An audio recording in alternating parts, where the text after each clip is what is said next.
Hello mga kamamsis, ka-farmers. Good morning, good afternoon, or good evening. Whatever meron sa inyong lugar, ay binabati ko kayo ng magandang buhay. For today's video ay magluluto tayo ng chop suey. Wala lang, nagustuhan ko lang mga kamamsis, ka-farmers. Parang aside from mga isda-isda, nagustuhan ko naman itong gulay. So ito ang ating sahog, atay balon-balunan at ang ating tawag dito picho. And meron tayo rito nga bichuelas, and meron tayo rito sayote. Naparami ang sayote, si Jinky ay ang daming hiniwa. And tanggalin natin to, minatanawan mo. Ayan. And meron tayo rito repolyo. So ang repolyo ngayon napakamahal mga kamamsis, ka-farmers. 200 ang kilo ng repolyo. Even lahat ng mga gulay ay napakamamahal. So, wala tayong magagawa. And meron tayo rito nga bawang, sibuyas, at red bell pepper. Meron din tayo rito nga soy sauce, mga 4 tablespoon. And meron tayo rito, nakakatuwa naman, first time kong gagawin, parang nag-crave lang ako dyan sa may patatas. Okay? And meron tayo rito carrots. Napakarami rin nilagay ni Jinky. And meron tayo rito celery. And maglalagay rin tayo rito ng ilang tablespoon ng seasoning, liquid seasoning, pampalasa at pampabango. And siyempre, hindi mawawala ang ating oyster sauce. Lalagyan din po natin yan at ang ating pinong paminta. Ayan mga kamamsis, ka-farmers, sabi ko nga ay lagi kaming may isda. Ayan, sapagkat gustong-gusto ni husband ang isda. So yan, meron tayo ritong, oops, ayaw. Ayan, paksiw na Gigi. So, let's get cooking. Open the stove. Ayan, at papainitin natin ang ating wok. Gagamit tayo ng oil. Let's put some oil. Konti lamang. Medyo mainit na ang ating wok. At baka madali nang golden brown ang ating garlic, kaya hihinaan ko. Ayan, hininaan ko and ilalagay na natin ang ating garlic.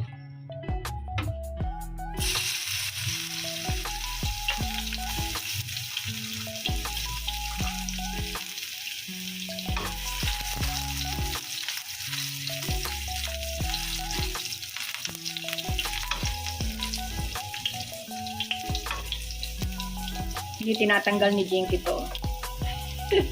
Mga kamamsis, ka-farmers. Diyan kasi naghiwa na ito eh. Pasensya na po kayo Jinky.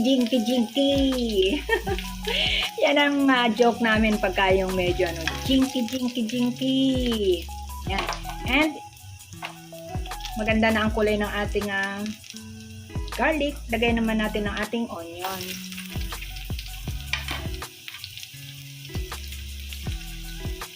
Yan. Sinimot ko mga kamamsis, sayang. May natira kasi dun sa aking lalagyanan. So, yan. Antayin na natin mag-translucent and then ipapalo natin ang ating sahog na chicken. So, ayan. Wala na akong in particular na recipe. Basta kung ano yung aming ulam, kung anong aming dish, ayun na rin ang aking papakita dito sa aking video. And tingnan nyo, napakalaki na aking wok. Oh, diba? Ang laki po niyan. So, ilalagay na natin ang ating sahog. Yan. Lagay na natin lahat para sabay-sabay ng maluto yan. Cubes ang pinagawa kong cut kay Jinky. Yan. And, lagyan na rin natin siya ng kaunting pamintang pinong-pino para to taste. Yan. Pantanggal din po ng lansa yan mga kamamsis, ka-farmers. And haluin.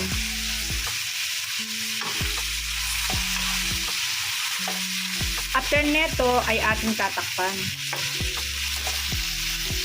for about 3 minutes at ating muling haluin. Ito naman yung another version ko na hindi ko na siya inilalaga ang ating manok. So, straight na tayo na niluluto natin siya. Isasangkot siya muna natin sa mahinang apoy. And takpan.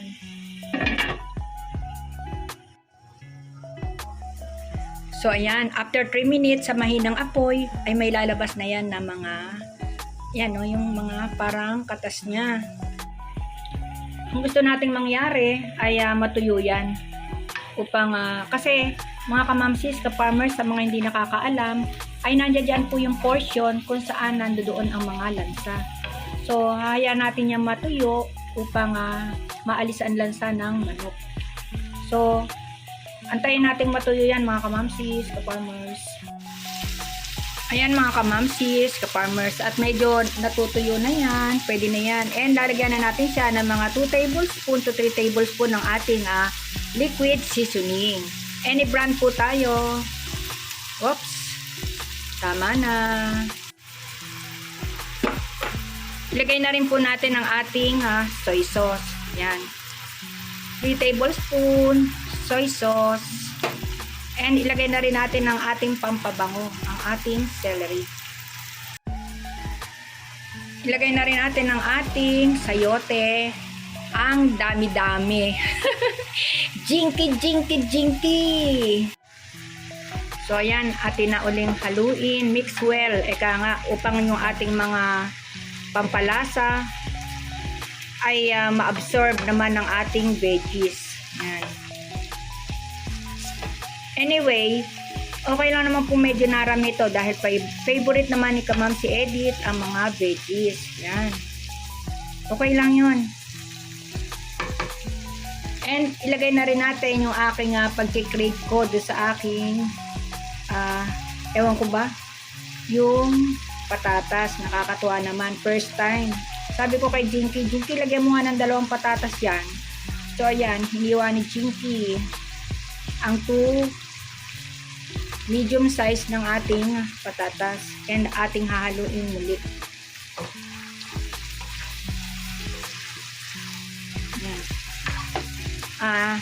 It looks like parang ginisang sayote na ang nangyari. So ayan. And lalagyan natin ng 1 pirasong chicken cubes. Optional lang po yan. And ilagay na rin natin ang ating iba pang veggies tulad ng ating carrots and ating haluing maigi. Pwede na rin po natin kumbaga ay i-pre-taste para malaman natin kung anong kulang sa ating pampalasa. Medyo mainit. Ay.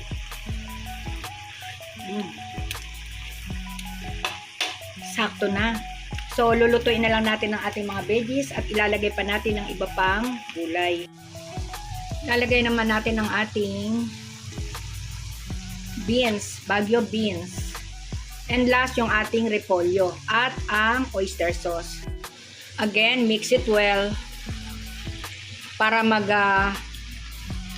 haluin nating maigi upang magpantay-pantay ang luto ng ating mga veggies at ma-absorb ang ating mga nilagay na pampalasa.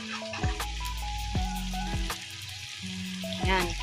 Few minutes ay pwede na nating idagdag ang ating repolyo at ang ating oyster sauce. So ayan, after few minutes, ang ganda ng color.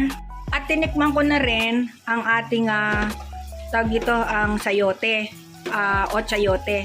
Masarap na rin. Saktong-sakto lang. Ilagay na po natin ang ating repolyo. Yan. Ang dami. Ay, naku, ang sarap. Fiesta galore ng gulay.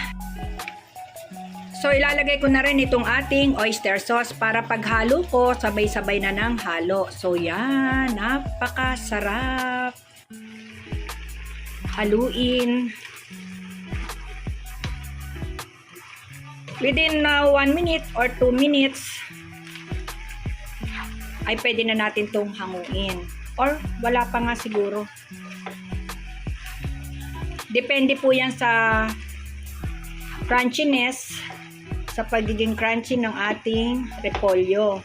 Kita nyo naman ang ginawa ni Jinky. Jinky, Jinky, Jinky. Kakatuwa talaga si Jinky. Oo. Yan. Aayusin ko yan mga kamamsis, ka-farmers. Kasi siya na hinahayaan kong maghiwa ng aking mga lulutuin. Ayan, para relax naman si Ma'am si Edith. Ayusin ko yan, okay?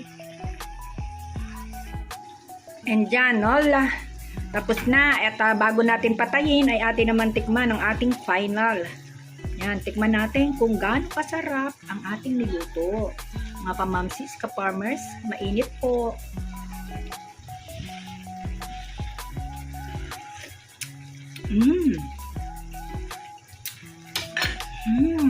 Napakasarap mga kamamsis. Talaga naman. Atin ang off at baka ma-overcook ang ating mga veggies. Yan. Ganyan lang po. Kita niyo po ba yan? Oh? The color. Yan. Nakita niyo po ba yan? At kasi yung init niyan ay magpapalambot pa sa ating mga veggies. Ayaw naman natin ng lasog ang ating niluto. Di ba po? So, saktong-sakto lang yan. And dahil wala akong cornstarch, ay hindi na ako gumawa ng slurry para sa ating sauce o yung ating pinakasabaw niyan. Anyway, konti lang naman po ang naging sabaw niyan dahil hindi naman tayo nag-add up ng any sabaw dahil yung katas ng ating gulay, ng ating veggies ay sapat na. So, napakasarap, manamis-namis na ang lahat ng mga ingredients ay nagsama-sama upang mapasarap ang ating niluto. So, yan. So, yan mga kamamsis, ka-farmers. Samahan niyo ako sa pagtingin at paghahango ng aking napakasarap na gulay. So, ayan po, simpleng-simple lang ang ginawa ni Ma'am si Edith at sana po gayahin niyo na rin po. Sapagkat ang alam ko naman, ang chop suey ay napakadaling putahe. Ang maganda lang ay iniba ko yung aking strategy ng pagluluto ngayon. Diretso eka nga. Hindi ka mukha nun dati, nilalaga-laga ko pa ang aking mga sahog. Now, ay diniretso na natin na iluto ang ating sahog. Yan. At dinagdagan natin ang pampalasa tulad ng liquid seasoning. So, yan.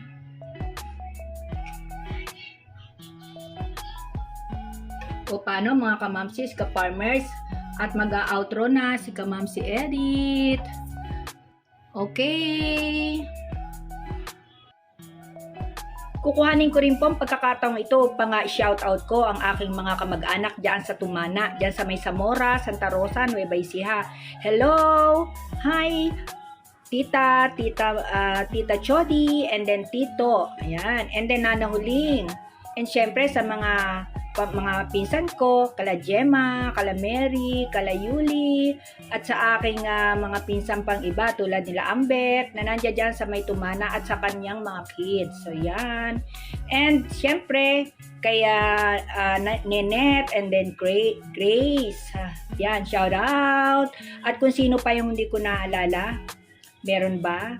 O basta shout out ang mga taga Tumana, Zamora Street, Santa Rosa, Nueva Ecija. Complete address. Shout out din kay Jenny dun sa asawa ni Yuli. Mga inaanak ko yan sa kasal. Yuli and Jenny. Shout out. And syempre sa poging-pogi kong apo. Yan, anak ni Jenny at saka anak din ni Yuli. Shout out. So yan mga kamamsis, ka-farmers, at isa na ng mga putahe or dish ang na-share ng inyong Ma'am si Edith. Sana naman po ay nagustuhan nyo. Paki-like naman po. At sa mga hindi pa nagsusubscribe, mga Marikoy, hoy, subscribe na rin po kayo. Hit like and share and just comment down below para naman malaman ko kung ano pang gusto nyong ipaluto, kahit simple lang, kay Ma'am si Edith. And please click the notification bell para naman updated kayo sa mga upcoming videos ko. At ang palaging sinasabi ni Ma'am si Edith ay, be courageous, be happy, and be natural. God bless everyone!